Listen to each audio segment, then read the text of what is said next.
We reported last fall about the forced resignation of an LGBT professor at Milligan University. Now a nonprofit has formed aimed at supporting Milligan's LGBTQ community and helping drive conversations forward toward what they hope will be a long-term change at the Christian school. Board members told Jeff Keeling about their aim. Milligan for All has raised funds, gained nonprofit status, and won the written support of hundreds of Milligan alumni, students, friends, and even current staff. One short-term objective: ensuring Milligan's LGBTQ community knows someone has their interests at heart.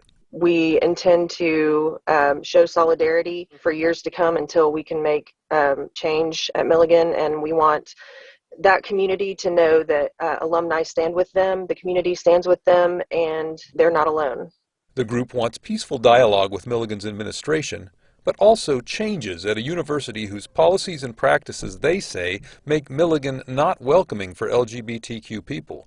Policies, they say, are rooted in the school's 2015 Statement Concerning Human Sexuality, which labels same-sex relationships as sinful and prohibits them. There are lots of people who've been very deeply wounded by these policies and practices over many years. We're frustrated with the situation, and we are praying and working diligently to see it change. This is a long journey, and we're in this for the long haul. We love Milligan, and we're committed to seeing it change, and we're not going to give up. Milligan for All's website says Milligan's efforts so far, what Milligan is calling a series of critical conversations, are, quote, disingenuous. There has not been the inclusion of queer voices up to this point, and we insist that those voices are critical to include for them to be called an actual conversation. Members hope for peaceable dialogue, but realize they may not get a warm reception, President Jessica Carter said.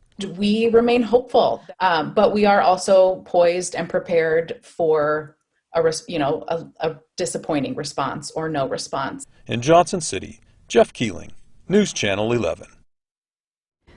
Milligan President Bill Greer declined an interview but said in a statement that Milligan is committed to its interpretation of Scripture but welcomes, quote, respectful dialogue and careful discernment as we work together to nurture a Milligan community that values both the authority of Scripture and the needs of persons, end quote.